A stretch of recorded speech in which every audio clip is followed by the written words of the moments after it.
The Convict's Return by Charles Dickens, performed by Rob Goll. When I first settled in this village, which is now just 25 years ago, the most notorious person among my parishioners was a man of the name of Edmonds, who leased a small farm near this spot. He was a morose, savage-hearted, bad man, idle and dissolute in his habits, cruel and ferocious in his disposition. Beyond the few lazy and reckless vagabonds with whom he sauntered away his time in the fields, or sotted in the alehouse, he had not a single friend or acquaintance. No one cared to speak to the man whom many feared and every one detested, and Edmonds was shunned by all. This man had a wife and one son, who, when I first came here, was about 12 years old. Of the acuteness of that woman's sufferings, of the gentle and enduring manner in which she bore them, of the agony of solicitude with which she reared that boy, no one can form an adequate conception. Heaven forgive me the supposition, if it be an uncharitable one, but I do firmly, and in my soul believe, that the man systematically tried for many years to break her heart. But she bore it all for her child's sake, and, however strange it may seem to many, for his father's too. For brute as he was, and cruelly as he had treated her, she had loved him once. And the recollection of what he had been to her awakened feelings of forbearance and meekness under suffering in her bosom, to which all God's creatures but women are strangers. They were poor, they could not be otherwise when the man pursued such courses, but the woman's unceasing and unwearied exertions early and late, morning, noon, and night, kept them above actual want. These exertions were but ill repaid. People who passed the spot in the evening, sometimes at a late hour of the night, reported that they had heard the moans and sobs of a woman in distress, and the sound of blows, and more than once, when it was past midnight, the boy knocked softly at the door of a neighbour's house, whither he had been sent to escape the drunken fury of his unnatural father.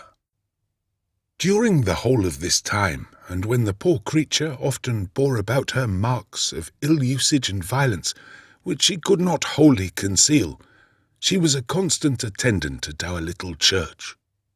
Regularly, every Sunday, morning and afternoon, she occupied the same seat with the boy at her side, and though they were both poorly dressed, much more so than many of their neighbours who were in a lower station, they were always neat and clean. Everyone had a friendly nod and a kind word for poor Mrs. Edmonds, and sometimes, when she stopped to exchange a few words with a neighbour at the conclusion of the service, in the little row of elm trees which leads to the church porch, or lingered behind to gaze with a mother's pride and fondness upon her healthy boy as he sported before her with some little companions, her careworn face would lighten up with an expression of heartfelt gratitude, and she would look, if not cheerful and happy, at least tranquil and contented. 5 or 6 years passed. The boy had become a robust and well-grown youth. The time that had strengthened the child's slight frame and knit his weak limbs into the strength of manhood had bowed his mother's form and enfeebled her steps. But the arm that should have supported her was no longer locked in hers. The face that should have cheered her no more looked upon her own. She occupied her old seat, but there was a vacant one beside her. The Bible was kept as carefully as ever.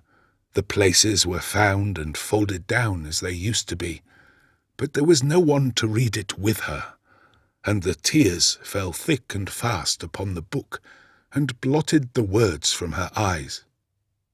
Neighbours were as kind as they were wont to be of old, but she shunned their greetings with averted head. There was no lingering among the old elm trees now, no cheering anticipations of happiness yet in store. The desolate woman drew her bonnet closer over her face and walked hurriedly away. Shall I tell you that the young man, who, looking back to the earliest of his childhood's days, to which memory and consciousness extended, and carrying his recollection down to that moment, could remember nothing which was not in some way connected with a long series of voluntary privations, suffered by his mother for his sake, with ill usage and insult and violence, and all endured for him? Shall I tell you that he, with a reckless disregard for her breaking heart, and a sullen, wilful forgetfulness of all she had done and borne for him, had linked himself with depraved and abandoned men, and was madly pursuing a headlong career which must bring death to him and shame to her? Alas for human nature! You have anticipated it long since.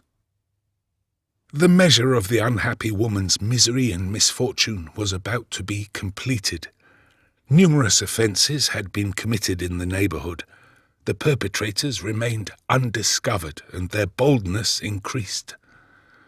A robbery of a daring and aggravated nature occasioned a vigilance of pursuit, and a strictness of search they had not calculated on.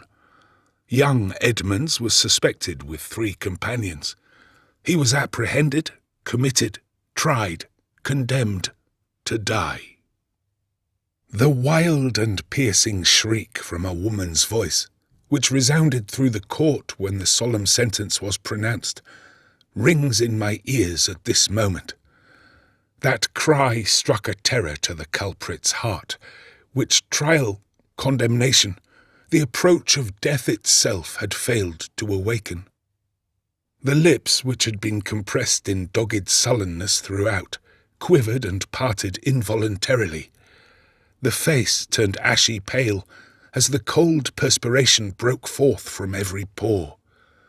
The sturdy limbs of the felon trembled, and he staggered in the dock. In the first transports of her mental anguish, the suffering mother threw herself on her knees at my feet, and fervently sought the Almighty Being who had hitherto supported her in all her troubles, to release her from a world of woe and misery, and to spare the life of her only child. A burst of grief and a violent struggle, such as I hope I may never have to witness again, succeeded. I knew that her heart was breaking from that hour, but I never once heard complaint or murmur escape her lips. It was a piteous spectacle to see that woman in the prison yard from day to day, eagerly and fervently attempting by affection and entreaty to soften the hard heart of her obdurate son. It was in vain. He remained moody, obstinate, and unmoved. Not even the unlooked-for commutation of his sentence to transportation for 14 years softened for an instant the sullen hardihood of his demeanour. But the spirit of resignation and endurance that had so long upheld her was unable to contend against bodily weakness and infirmity. She fell sick. She dragged her tottering limbs from the bed to visit her son once more, but her strength failed her, and she sank powerless on the ground. And now the boasted coldness and indifference of the young man were tested indeed, and the retribution that fell heavily upon him nearly drove him mad. A day passed away, and his mother was not there. Another flew by, and she came not near him. A third evening arrived, and yet he had not seen her. And in 24 hours he was to be separated from her, perhaps forever. Oh, how the long-forgotten thoughts of former days rushed upon his mind as he almost ran up and down the narrow yard, as if intelligence would arrive the sooner for his hurrying, and how bitterly a sense of his helplessness and desolation rushed upon him when he heard the truth. His mother, the only parent he had ever known, lay ill, it might be dying, within 1 mile of the ground he stood on. Were he free and unfettered, a few minutes would place him by her side. He rushed to the gate, and grasping the iron rails with the energy of desperation, shook it till it rang again, and threw himself against the thick wall, as if to force a passage through the stone. But the strong building mocked his feeble efforts, and he beat his hands together and wept like a child. I bore the mother's forgiveness and blessing to her son in prison, and I carried the solemn assurance of repentance and his fervent supplication for pardon to her sick bed. I heard with pity and compassion the repentant man devise 1,000 little plans for her comfort and support when he returned. But I knew that many months before he could reach his place of destination, his mother would be no longer of this world. He was removed by night. A few weeks afterwards, the poor woman's soul took its flight. I confidently hope and solemnly believe to a place of eternal happiness and rest. I performed the burial service over her remains. She lies in our little churchyard. There is no stone at her grave's head. Her sorrows were known to man, her virtues to God. It had been arranged previously to the convict's departure that he should write to his mother as soon as he could obtain permission, and that the letter should be addressed to me. The father had positively refused to see his son from the moment of his apprehension, and it was a matter of indifference to him whether he lived or died. Many years passed over without any intelligence of him, and when more than half his term of transportation had expired, and I had received no letter, I concluded him to be dead, as indeed I almost hoped he might be. Edmonds, however, had been sent a considerable distance up the country on his arrival at the settlement, and to this circumstance perhaps may be attributed the fact that though several letters were dispatched, none of them ever reached my hands. He remained in the same place during the whole 14 years. At the expiration of the term, steadily adhering to his old resolution and the pledge he gave his mother, he made his way back to England amidst innumerable difficulties, and returned on foot to his native place. On a fine Sunday evening in the month of August, John Edmonds set foot in the village he had left with shame and disgrace 17 years before. His nearest way lay through the churchyard. The man's heart swelled as he crossed the stile. The tall old elms, through whose branches the declining sun cast here and there a rich ray of light upon the shady part, awakened the associations of his earliest days.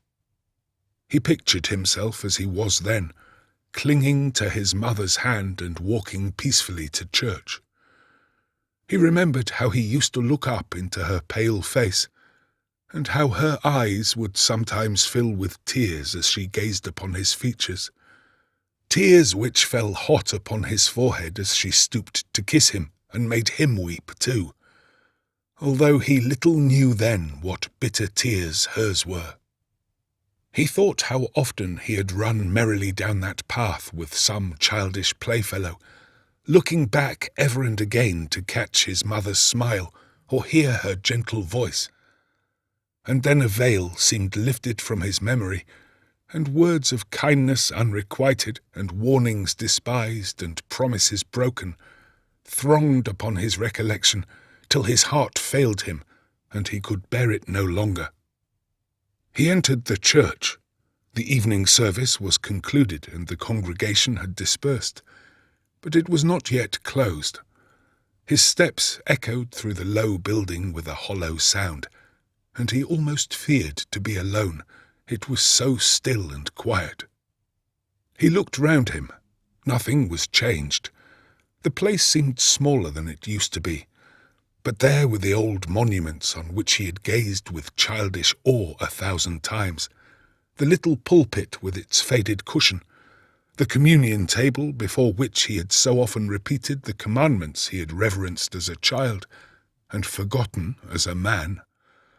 He approached the old seat. It looked cold and desolate. The cushion had been removed and the Bible was not there. Perhaps his mother now occupied a poorer seat, or possibly she had grown infirm and could not reach the church alone. He dared not think of what he feared. A cold feeling crept over him, and he trembled violently as he turned away. An old man entered the porch just as he reached it. Edmunds started back, for he knew him well. Many a time he had watched him digging graves in the churchyard. What would he say to the returned convict? The old man raised his eyes to the stranger's face, bade him good evening, and walked slowly on. He had forgotten him. He walked down the hill and through the village. The weather was warm and the people were sitting at their doors, or strolling in their little gardens as he passed, enjoying the serenity of the evening and their rest from labour. Many a look was turned towards him, and many a doubtful glance he cast on either side to see whether any knew and shunned him. There were strange faces in almost every house. In some he recognized the burly form of some old schoolfellow, a boy when he last saw him, surrounded by a troop of merry children. In others he saw, seated in an easy-chair at a cottage door, a feeble and infirm old man, whom he only remembered as a hale and hearty labourer. But they had all forgotten him, and he passed on unknown. The last soft light of the setting sun had fallen on the earth, casting a rich glow on the yellow corn sheaves, and lengthening the shadows of the orchard trees, as he stood before the old house, the home of his infancy, to which his heart had yearned with an intensity of affection not to be described, through long and weary years of captivity and sorrow. The paling was low, though he well remembered the time that it had seemed a high wall to him, and he looked over into the old garden. There were more seeds and gayer flowers than there used to be, but there were the old trees still, the very tree under which he had lain 1,000 times when tired of playing in the sun, and felt the soft, mild sleep of happy boyhood steal gently upon him. There were voices within the house. He listened, but they fell strangely upon his ear. He knew them not. They were merry too, and he well knew that his poor old mother could not be cheerful and he away.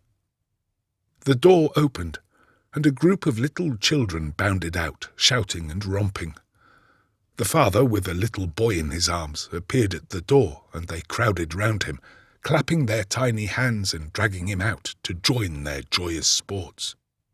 The convict thought on the many times he had shrunk from his father's sight in that very place.